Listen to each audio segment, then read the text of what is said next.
Hi, everyone, and thank you for taking a work break with us and joining today's webinar. I'm going to give it just a couple of seconds for people to get logged in and start coming in. And while we're waiting for people to get settled, feel free as you come in to go ahead and switch your chat panel to all attendees and panelists. That way that everybody can see any great information that you want to share during this webinar. We will listen to Professor Michael Sugrue's thoughts on Moliere's The Misanthrope today. So welcome to that. This is one of the neoclassic comedies with wit compared to Oscar Wilde and Jane Austen. The Misanthrope brings to light reflections on human nature and the moral economy of the court. White lies make social life possible, and sincerity has its limits. Once again, as people get settled, we'd love to hear from you, where you're from, where you're joining us, and as well, make sure you change that chat panel from all attendees and panelists, from all panelists, excuse me, all panelists to all attendees and panelists. We are looking at today's webinar as a give and take discussion about the Misanthrope, and would love to hear all of the questions that Dr. Sugrue's lecture may inspire. So today, I do have that great pleasure of again welcoming Dr. Michael Sugrue to our ongoing webinar series, Classics Revisited. Dr. Sugrue is a professor of history at Ave Maria University, a graduate of the Great Books program. He earned his BA in history from the University of Chicago and his MA, Masters of Philosophy, and PhD in history from Columbia University. Prior to taking his position at Ave Maria University, Professor Sugrue taught at Princeton University, Columbia University, Johns Hopkins University, and many more. My name is Christy Goebel. I'm a global marketing specialist here at Biblioteca, and behind the scenes we have my colleague Kelly Knutson, helping to make sure everything is running smoothly. We will be sharing the chat log with all attendees after the webinar, so make sure you do switch that setting to attendees and panelists. If you have specific questions, please use the Q&A panel. The like button helps float the most popular questions to the top that you want the professor to answer. And so those will be featured more prominently, and we'll be able to answer them more quickly. Once again, we are looking at today's webinar as a give and take discussion about the neoclassical comedy, The Misanthrope, and would love to hear all of the questions that Dr. Sugrue's lecture may inspire. Now with that, I'm going to hand things over to Michael. We've recorded his lecture previously, but Dr. Sugrue will join us at the end live to take questions. Moliere's The Misanthrope is one of the greatest achievements of French letters, and it's also one of the funniest plays ever written. There's something in human nature which either doesn't change or changes so slowly at such a glacial pace that we can still find 300-year-old jokes funny. And Moliere is nothing if not talented, delicate, and above all, humorous. He's one of the great comic writers of the Western tradition. And he wrote for a royal audience, and since he had the king, the queen, and aristocrats and various kinds of noblemen in the audience, he had to be very careful how he handled delicate topics, all right? If you want to stay in royal favor, it's important to be careful what you say and who you say it to. At a place like Versailles, where there's nothing but backbiting and kind of internecine complexity and, you know, various kinds of artfulness, it behooves someone who's not a king and or not an aristocrat to be very careful how he handles himself. Now, one of the things that's great about The Misanthrope is that it's actually a meta-comedy. What I mean by that is that it's a comedy about comedy. The idea here is that he is considering what the best way of writing comedy is, and for him, that's not just a theoretical problem, right? It's the two traditions in comedy that I'm thinking of, and that Moliere was thinking of, is the tradition of Roman satire. There's a tradition that comes from Horace, and there's a tradition that comes from Juvenal. Horatian satire is mild and good-natured and gentle. It's the kind of thing you get from, say, Erasmus in Praise and Folly. We're all stupid, we're all sinful, and we're all worshippers of folly in a way. On the other hand, the Juvenalian satire is harsh and bitter. That's the kind of thing you get from Jonathan Swift, where he flogs and lashes out in mean-spirited satire, which is actually very funny, like, say, A Modest Proposal, right? So Swift is a very harsh Juvenalian humorist. Erasmus was a mild Horatian humorist. And Moliere knows both traditions, and he's asking himself, which would be better? Which is the true comedy? Which is the right understanding of comedy? And this is important for him because in a Catholic society like 17th century France, the justification of drama, or particularly comedy, was that it held vice up to ridicule. So it had a good effect on public morals. And there's something to this. People can cope with being criticized, but almost nobody can cope with being laughed at. So ridicule is actually a very powerful way of influencing public sentiment.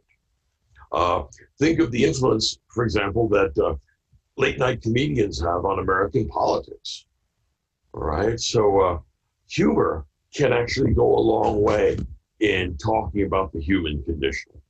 Now, the Juvenalian, harsh kind of satire is tempting because we'd all like to flog the people and things we don't like. They all deserve a good beating, and it's really kind of an ego trip to lash out at them. The problem here is that the Juvenalian comedian or critic, he's setting himself up on a pedestal superior to everyone else. He's in a position to judge them, and he finds them all guilty. The Horatian poet, the Horatian comedian, says, look, we're all in this together. We're all in the same boat. We're stupid and sinful, and folly reigns just about everywhere. On the other hand, we shouldn't be smug about our folly either. Granted, we can't entirely avoid it, but we should be well aware of it. Well, it's more fun to be a Juvenalian. It's a little bit more influential to be a Horatian. The reason why is this. Whenever a harsh Juvenalian critic like Swift writes a harsh satire, people love it and they read it and they laugh at it, but nobody thinks he's talking about them. Everybody thinks he's talking about somebody else. On the other hand, and so it doesn't do much good.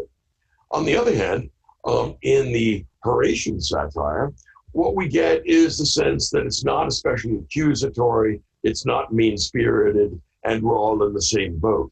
People actually identify with that because the Horatian comedian is not setting himself up as superior. He's one of us. Now, Moliere has to decide which he wants to be.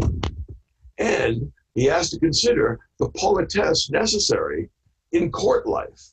In other words, Versailles is not a good place to be sincere, right? You can't say what you think. In fact, everything is carefully measured and weighed and gauged, and nothing is what it appears. So Moliere decides to write about politesse, to write about the white lies we have to tell in order to make society possible. And he does this by identifying two kinds of hero, and they come into the beginning of the play. There's the misanthrope, whose name is Alceste, and he's the title character of the play. There's also his friend, who's philanthrope, and he's trying to persuade his friend to be more reasonable and more flexible. Now, philanthrope did not get his name accidentally. It is connected to philanthropy and philanthropic as opposed to misanthropic. So these two comic heroes represent the two kinds of comedy. The harsh Juvenalian comedy is Alceste, the misanthrope, He flogs everyone but himself. And the good-natured Horatian comedian who understands human frailty, that's his friend Philon, the philanthropic comedian. Now, we go through a wonderfully dizzying plot about pride and about honesty. And it turns out that unmitigated honesty, honesty without self-censorship, is what you get from children and idiots and the misanthrope. And children say things that may be true that their parents wish that they had not. And the misanthrope says things that are true, and he sort of likes the idea of being ornery and cantankerous. He takes this to be a symbol of his great virtue, but he is on a considerable ego trip. And we will find later on that he needs to be lied to just as much as everybody else. If everyone told everyone the truth constantly, it's hard to know if there would be half a dozen friends in the world. So you have to have a little delicacy, a little tact, and that's what the Horatian kind of comedy is about. Now, you have to remember that Moliere is one of the most famous men of letters of his day. And that meant, since he was at court, that aristocrats were constantly coming to him and asking if he would read their poetry and tell them and let them know honestly if Moliere thought their poetry was extraordinarily wonderful or terrifically great. And pretty much that's all you can say to an aristocrat. You don't dare say, please, you're making a fool of yourself. It's an embarrassment. You don't need to write this to make money. Leave it alone. Which is what Alceste said, right, in the play itself. So Moliere knows that it's necessary for him to lie to these aristocrats about the quality of their verse. And he wants to talk about it in a Horatian way. So he has Philon and Alceste talking to each other about the need for white lies when Orant, an aristocrat, comes and reads some poetry to them.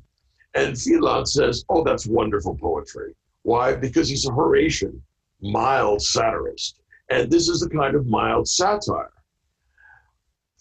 On the other hand, Alceste tells the truth. He says, this is terrible poetry. You should never write poetry again. You're an idiot. Or, you know, you're no poet at all.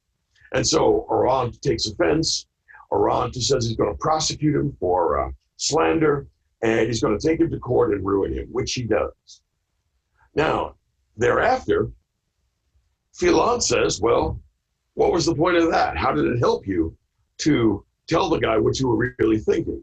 Now, you have to remember, this is being played at court before the king and a whole collection of aristocrats. Perhaps 20 or 30% of them had been to Moliere's quarters where they asked his honest opinion of their poetry. So the audience is full of people and who have been behaving like Orant, and their friends are nudging them in the ribs saying, he's talking about you, you idiot, your poetry is awful. So this is actually a Horatian send-up of the poetry he's getting. And it's his explanation for why he's not a Juvenalian satirist, because he wouldn't last very long at court. And so understanding the subtext here, that he's talking directly to the people in the audience about their conduct, is actually a wonderful, complex reflection on what's going on. Now, we need a love interest. It turns out that Celimene, a little flirt who leads lots of men on, is the object of Alceste's affection. And this is funny because she's nothing like Alceste. And this shows an interesting human foible. People often fall in love with the wrong people, and they are often not good judges of what love does to them and their thinking. Celimene is in some ways the inverse of Alceste. Why does he love her? Because that's the way love is sometimes. It can be perverse. Eliant, an admirer of Alceste, says he's very severe, but I admire his virtue. And he eventually rejects her, and she marries instead Philon. Now remember that that tragedies end in death, but comedies end in marriage. And the reason why is because comedies are about the first half of human life and tragedies are about the second.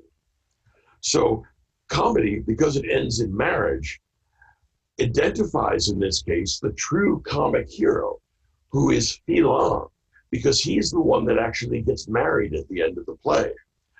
Alceste is unable to get married because Celimene refuses to join him, leaving society to live in a cave, which is what you would have to do if you were going to give up the politesse and white lies that make social life possible at Versailles. Now, in the middle of the play, Act 3 is one of the most noteworthy and hilarious and beautifully bitchy dialogue or pieces of dialogue in the Western tradition. It is clever and sharp and witty. I might compare it to something like Oscar Wilde or Jane Austen at her very best. Very quick dialogue between Celimene, our young coquette, and an old washed-up coquette who has become something of a scold and a prude now that men no longer desire her. She finds Alceste very attractive, but he honestly tells her that he finds her deeply unattractive. And she is always minding other people's business. So there is a wonderful back and forth where Celimene and Arsinoe, which is the old scold's name, in the most delicate kind of way, beat each other up while claiming to be friendly. So Arsinoe, the scold, the old lady who's become rather prudish, she says, "Dear, I want to tell you, not my own opinion, but opinions I've heard people expressing, that you are of very loose morals, and that they strongly suspect that the reason so many men hang around you is because you are not a morally upright woman." Now, I, of course, told them that was wrong, but there are so many people saying it, and it is becoming a scandal. So I wanted to make this clear to you because I'm your friend. And Celimene understands this perfectly. It's a cat fight. So she comes back and says, "Arsinoe, oh, thank you very much for this help. I wanted to mention to you that a lot of people have been saying that when pretty women grow old and ugly and no longer get the attention of men, their envy drives them to become prudish and, well, interested in other people's affairs to an unhealthy extent." Now, I don't, of course, think that about you, but there are people who think that you have an unhealthy interest in my sex life, that you should stay out of other people's business, and that you're a wretched old crone. They go back and forth for what must be 5 or 10 minutes of the sharpest repartee in French letters. It's wonderful. Now, one of the funny things about Moliere, he himself was a comic individual, not just a comedian. He and his wife was part of his comic troupe, but so was his mistress. And I have a suspicion, I don't know it for a fact, but I have a suspicion that this repartee is drawn from life, with his older wife reprimanding the younger mistress and the younger mistress giving it back just as well. It's a really nasty exchange, and it's wonderfully fun to read. And remember, Moliere is writing in verse, and everything sounds better in French. So if you can read it in French, certainly do so. But if you can't, try Richard Wilbur's translation, where he manages to put it into English verse. And finally, the play ends with Celimene being revealed as a flirt and all her beaux withdrawing from her.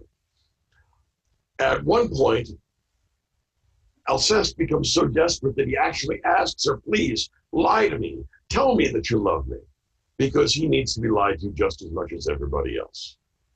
And finally, he decides, since he's lost his law case and he is too honest for civilization, he's going to go live in a cave. And he offers Celimene the chance to come with him. She declines because she says she doesn't want to leave society.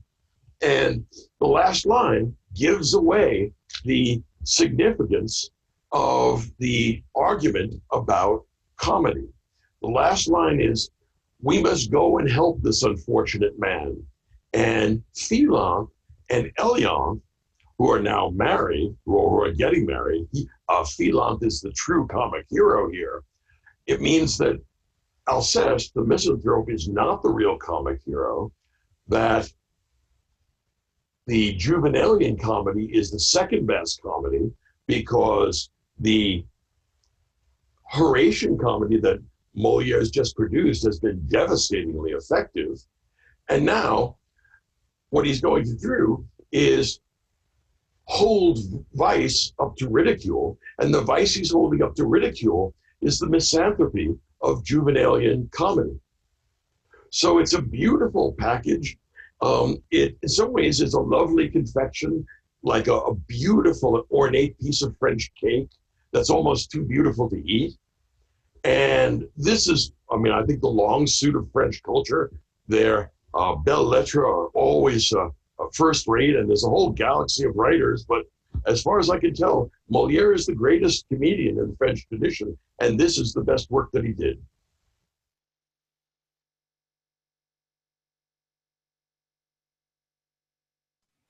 Thank you so much. I was just finding my mute in my video. Thank you for joining me, Michael. I appreciate you being here live with us. Great lecture. I've had the privilege of now listening to it for a couple of, 2 or 3 times, and I always hear new things, which I love. I do too.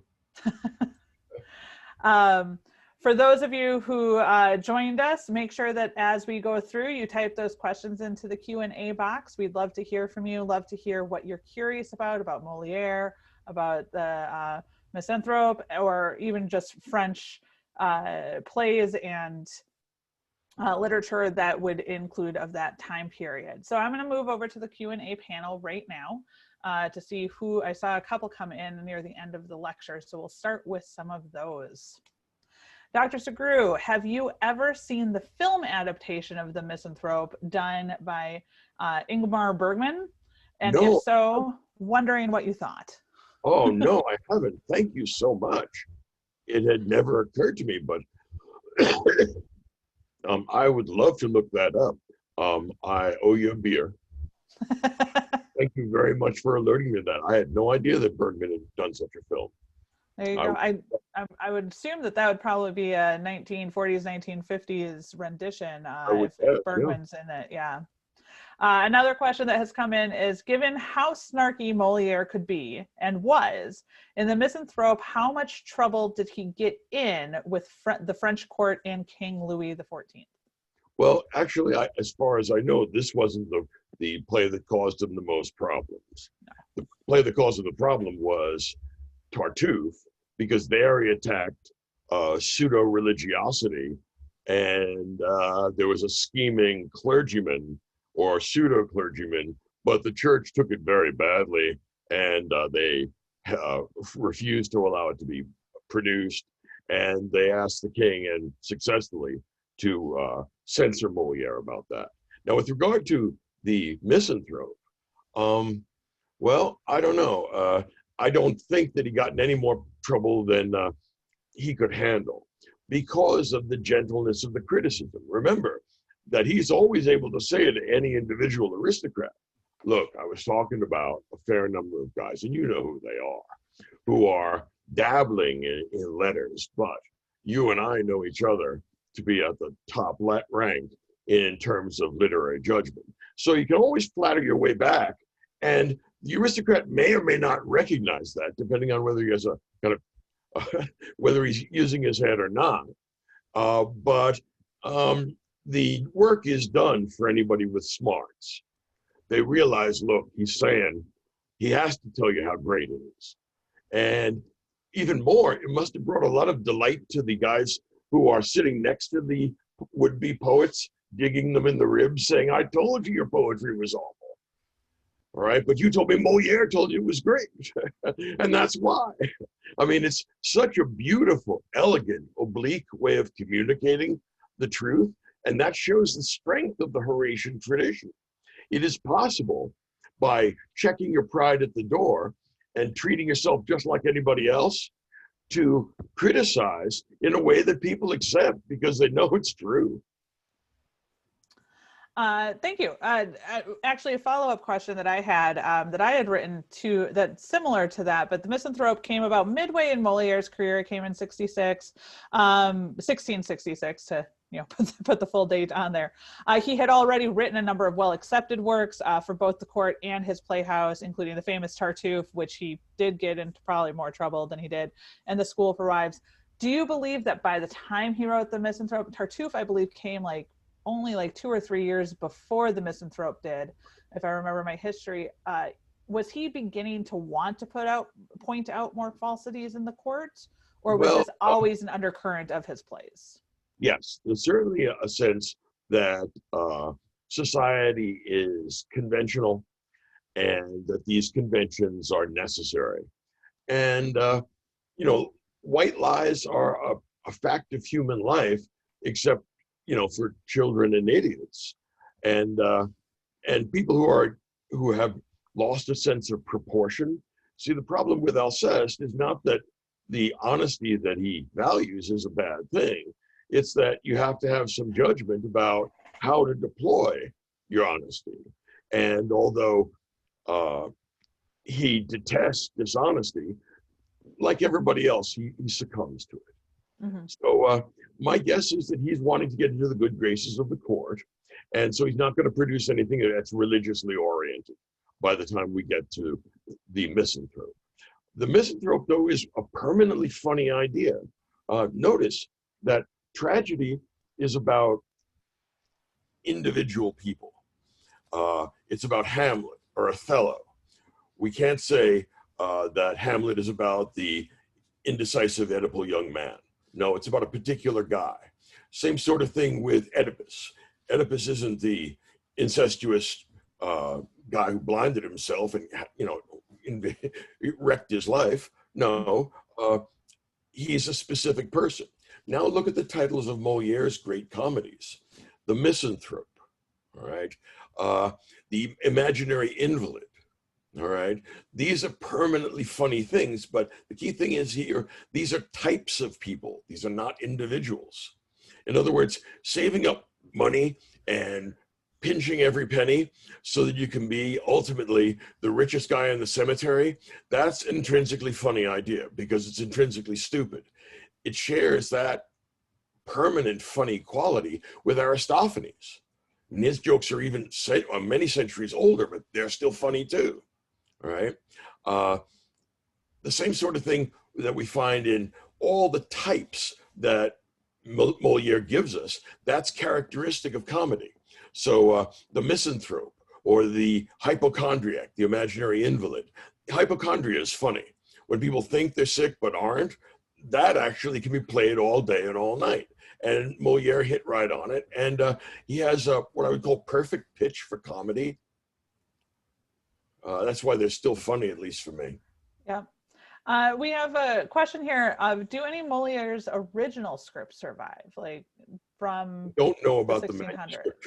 I don't know about the manuscript tradition. All right. Okay. I assume because they were prominent and he was very successful, that it was probably quite continuous, right? I mean, we're in the 60s and 70s. We're pretty well established that playwriting is not is genuine literary art and not a base form of art, as sometimes argued by the Puritans.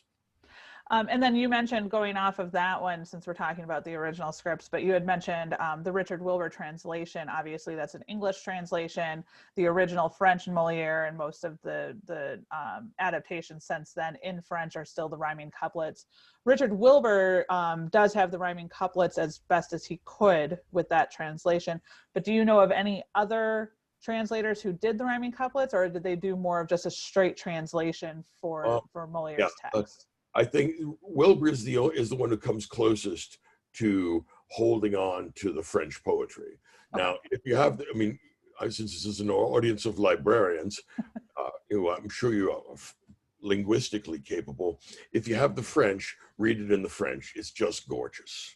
Mm-hmm. I mean, it's like a beautiful piece of French cake. I mean, it's too beautiful to even eat. Look at this damn thing.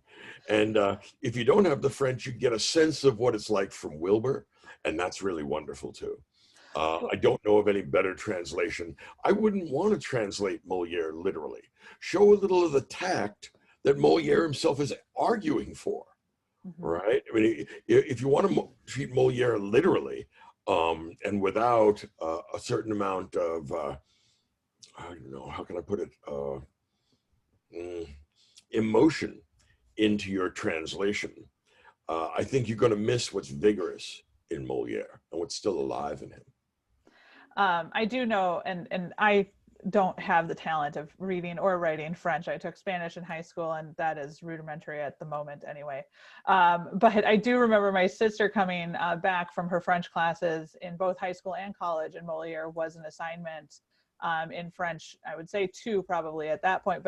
And this goes back to kind of the conversation we were having before we started today, because Moliere is just so digestible and readable for even his time period of writing. You know, it was very digestible, and so it is still assigned to French classes, whether they're theater or not, as a way to understand French and get the witticism and start learning French poetry. That's all true. I have yet to meet the person that does not like Moliere. Once I, give him a copy of the Misanthrope, I say, look, read this. I mean, look, even my children, who I can't get to read, they like Moliere. So, that's saying something. I hope that this is an audience that likes books. And if you do, it's a wonderful hour and a half read. And you sit there and you will laugh out loud because it's so well done. And it's such an exquisite little gem that it's always a favorite of the students that I've taught for 40 years. I mean, I don't think I've ever had a case in which somebody didn't like this or where they found this onerous reading. And so give it a shot. And then before we get off of the translation, Mark, we're going to test your knowledge here as well. Someone has asked if there is a good Spanish translation that you know of Moliere. You got me. That I do not know, ma'am. Okay. I was like I said, testing your knowledge there. How far in depth do you have on Moliere? All right. Continuing on with some of the questions that have popped up. How would you compare the Moliere comedies to the Shakespearean comedies in terms of Juvenalian and or Horatian type humor? Okay, that's very interesting. I think that Shakespeare is a stronger playwright, more important playwright than Moliere. And it hurts me to say that because I mean no denigration of Moliere. There are very few things that I enjoy or appreciate more than his work. If I had to talk about Shakespearean comedy, I would say there's a great deal of variation in Shakespearean comedy. And if you look at his early primitive comedy, like Comedy of Errors, that doesn't meet Moliere's standard. On the other hand, the later comedies, for example, Measure for Measure or The Tempest, I think those are among the greatest comedies ever written. So I think there's a considerable amount of development in Shakespeare's treatment of comedy. On the other hand, if you look at the central part of his career, the middle part, when he's kicking out the 5 big tragedies, right? I mean, one after another, what an extraordinary achievement. People have sometimes thought that, he lost his son around this time and that was connected with his move to tragedy. But although I'm sure he had deep grief, if I wrote a tragedy as good as King Lear or Romeo and Juliet, I'd be on top of the world. So I don't know that he was actually unhappy, although an experience with grief, I think, is necessary to understand tragedy. Wonderful. And that's what tragedy is for old people. Comedy is for young people. Fair enough. And we have another question here. Moliere captures the silliness of people in general. It seems like the Misanthrope could be about almost any social group. College sororities and fraternities, corporations, the White House.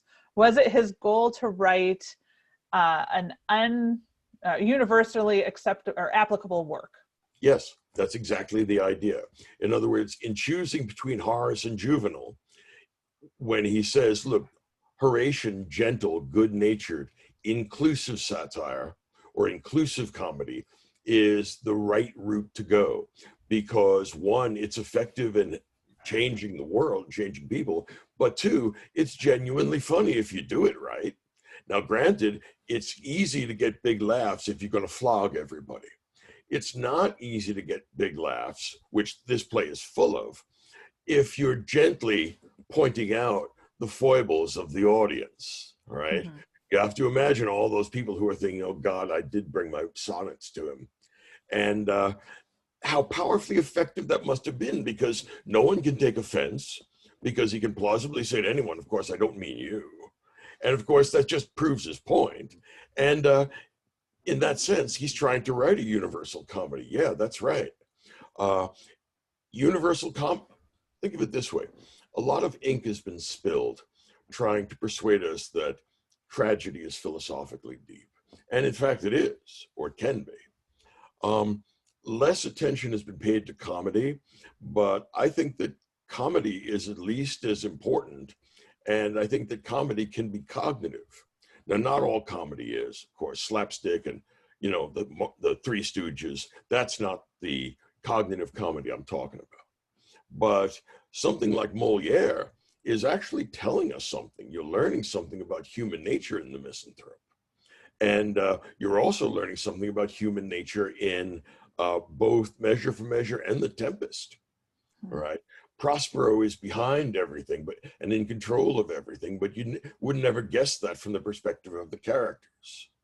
You know, it's a final gesture, you know, at the ongoing life that Shakespeare, you know, has now bypassed. I mean, by then he's at the end of his career and at the end of his life. My argument would be that comedy is deeper than people think, and that doesn't prevent it from being funny. I completely agree with you, especially in my history of working with comedy and tragedy. Tragedy tends to be very in-depth and more attuned, but you know, and you can break it apart and there's definitely layers there, but comedy tends, especially in a good comedy, whether it is a recent one written for the movies or back in Shakespeare and Moliere's days, there are or even back to the ancient Greeks, there are definitely layers in those comedies that you can find. I wanted to kind of go in a little bit deeper dive with you since I'm still waiting for a couple more audience questions. So I feel guilty pleasure here. It is my question that I'm asking here. But the part of the genius of the Misanthrope was Moliere's combination of the Juvenalian and Horatian satiric styles. Like he has both styles in there, which you don't normally get as much in various plays. With the way the play ends with the marriage of Philon, the more Horatian character, do you think that Moliere then supports more of that Horatian style of comedy, the white lies, the kindness, the falseness in court, even as a person, as well as a playwright, over the harsher criticism of human nature and the Juvenalian style? So basically a long-standing theater tradition, this is kind of a layered question, I apologize. The long-standing theater tradition tends to be to put more of the uncomfortable, make your audience uncomfortable in front of, you know, like, so that to help them see the heightened reflection of themselves so that they can learn it. So was Moliere more Horatian and wanting to walk on eggshells, or did he want to see a combination of both to reflect how people can learn in different ways? This was Moliere's tour de force. You're right. He can do both Horatian and Juvenalian satire. But it's the difference between, say, nuclear warfare and conventional warfare. Mm-hmm. Moliere decided not to nuke any of the aristocrats because he knew what the result would be. Instead, he has Alceste be a kind of nuclear comedy. And the problem is that this isolates itself from society. And that's not what comedy does. Remember that comedy characteristically ends in marriage. Mm-hmm. This is because the comic hero, who is a type of person, not an individual generally, is being reintegrated back into society through marriage. Okay? In tragedy, in which the hero is not a type but an individual, like, say, Othello, what's happening is he's being separated and individuated from out of society with death. So that's part of why you have the different kinds of hero and the different kinds of ending in comedy and tragedy. Now, Moliere is showing by dropping a nuclear bomb on an uninhabited island. He said, by the way, ladies and gentlemen of the court, if I wanted to fry any one of you, all right, I would have done it. The problem is I would have been fried next. So this is my way of showing in the person of Alceste what I could do in terms of laying every one of you down. But because I value my head as well as I value yours, I've decided to go with Horace. And if I do it right, because I'm such a great comedian, you'll understand exactly the point I'm making without me being in any way caustic or abrasive like a Juvenalian. So if I get results, good results with the Horatian, then I don't want to make people too uncomfortable. I just want to make them cognizant of what the real state of affairs is. He does so, but in the gentlest and funniest possible way. Mm-hmm. Okay. I appreciate that clarification. It's something that after listening to your lectures and going about it, as I started thinking about it more and more. We have another question here. Is Moliere references his own works a number of times in this play. The other example that comes to mind is his reference to his own work, School for Husbands, which was one of his earlier works, if I remember correctly. School for Wives, too. Yeah. Yeah. Was this common in Moliere's time, or was this more a point to emphasize a point, thought, etc., to the court or the audience of his plays because it would be a recognizable title? Well, there's a continuity in Moliere, and it's not just a continuity in the comedies. He also produced ballets and a number of other theater pieces. So he's a very competent and very shrewd operator. He gives the court and the better class of people in Paris, the ones that have the money, what they want. So he's very attuned to that.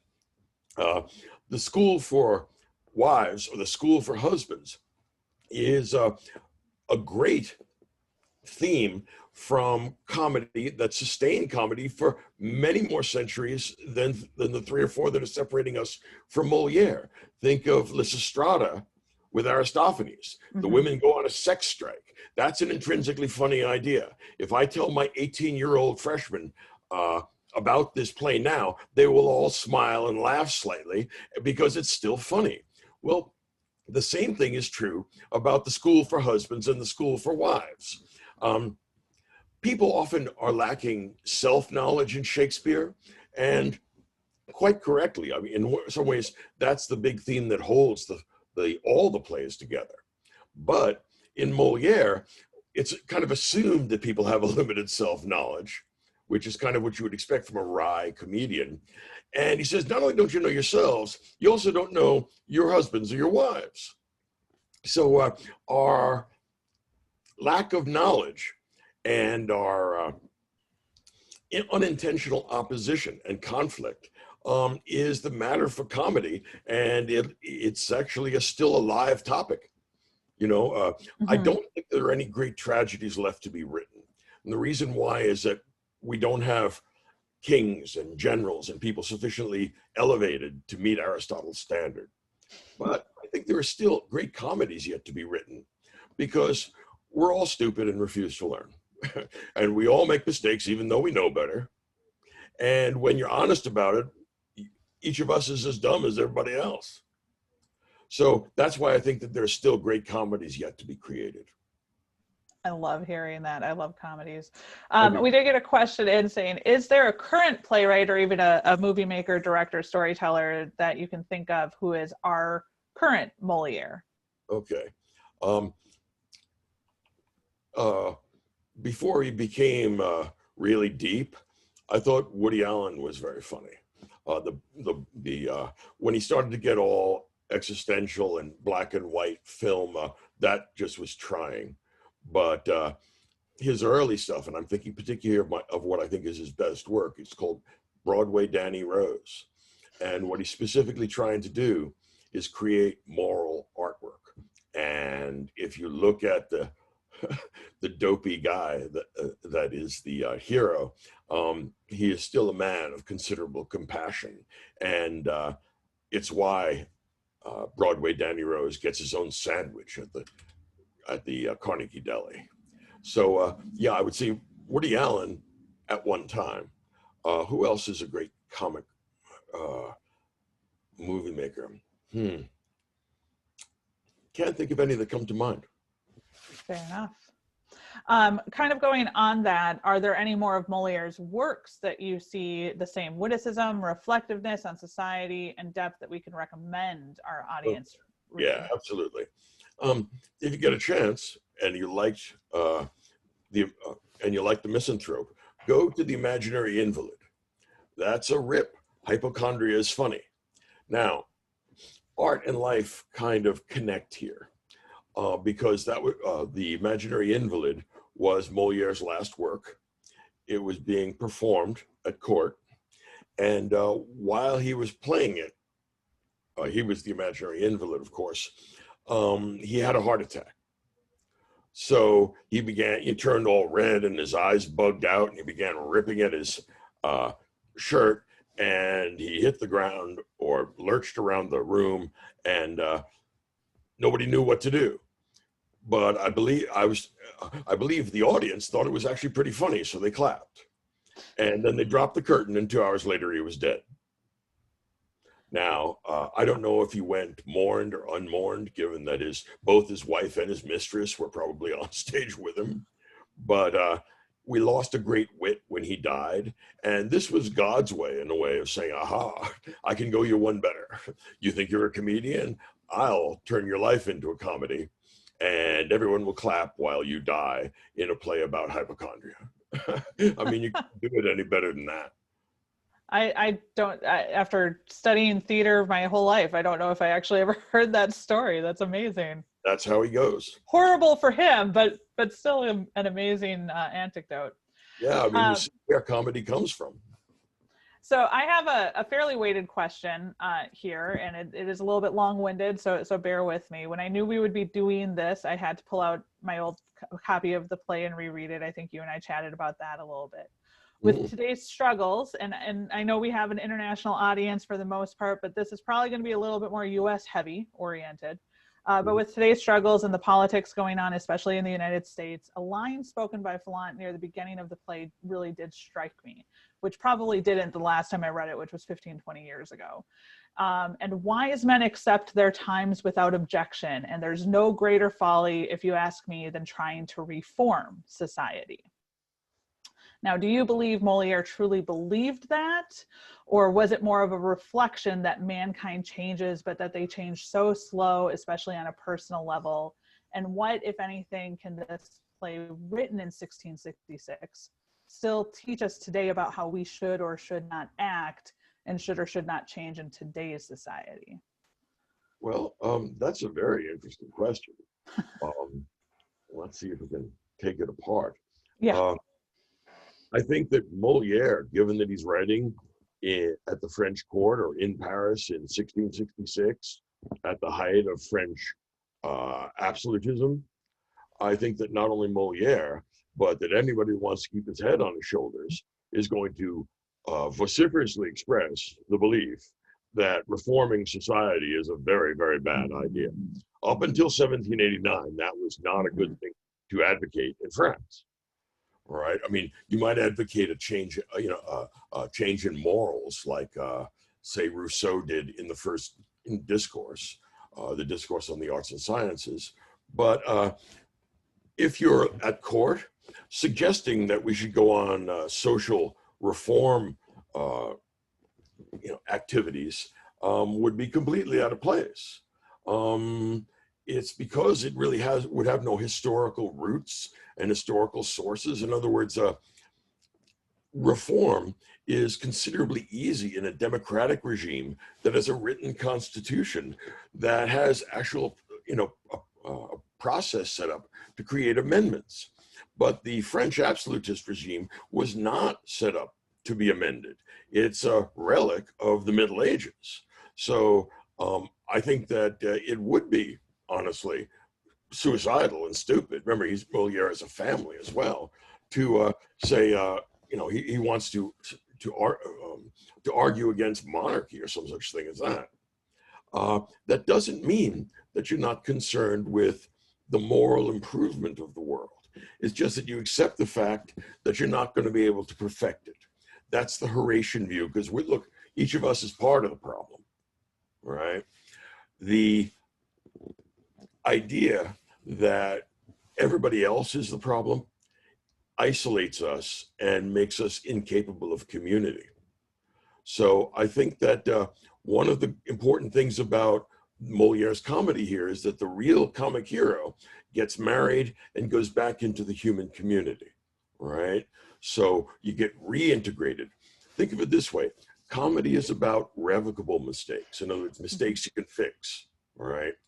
Like, for example, Elian's initial infatuation with Alceste.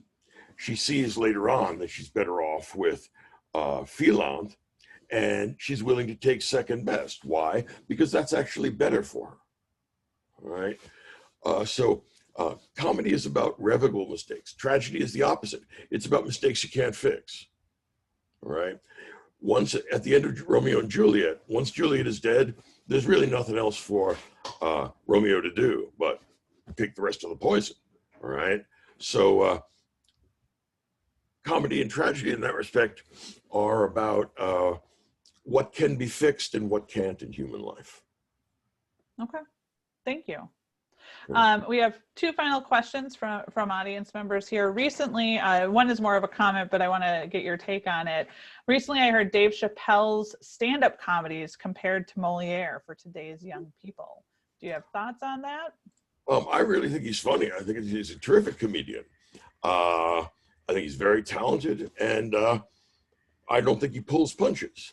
I also think that he's smart enough to be able to know how to be both, I don't think he'd use these terms, but I think he's smart enough to know how to deploy juvenile and how to deploy a Horace or that kind of satire, and when it works and when it doesn't. In other words, it's a little bit like, I don't know, touch in a musician. If you have touch, that can be more important than any technical ability.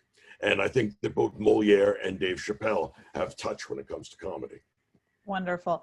And the final question that we'll leave it with is, what is your short list of essential comedies to read? Oh, boy. All right, let's try Lysistrata, The Wasps, and The Clouds by Aristophanes. I guess anything by Plautus, because they're so similar. They're very structured and very stylized. For Roman comedy, there's not a lot of funny stuff in the Middle Ages, but I would go to Shakespearean comedy. Let's see, Measure for Measure, The Tempest, and Midsummer Night's Dream. Let's see what else. Absolutely have to have Oscar Wilde, The Importance of Being Earnest. Right, the dandyism is just gorgeous, and he's more than polished. It's just lovely, and I might say also comedies, 20th century comedies. Well, how about Dr. Strangelove? Mm-hmm. All right, that's as dark as comedies get, and Kubrick is a great comedian when he wants to be. Great.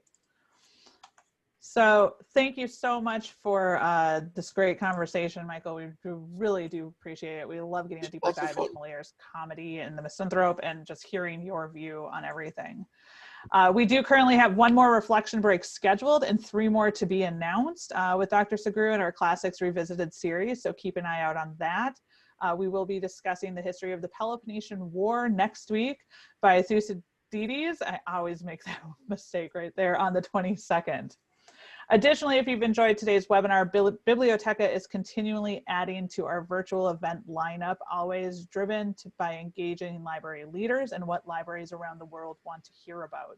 Please visit biblioteca.com/events to register to join us. If any of the dates and times do not work for you, just remember they are always recorded and on demand for viewing, so keep checking back at the website. And then finally, as we finish today, we would love for everybody to complete a quick survey to see how you enjoyed our work break with the classics.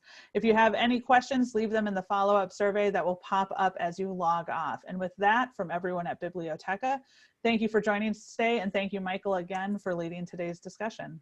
Thank you.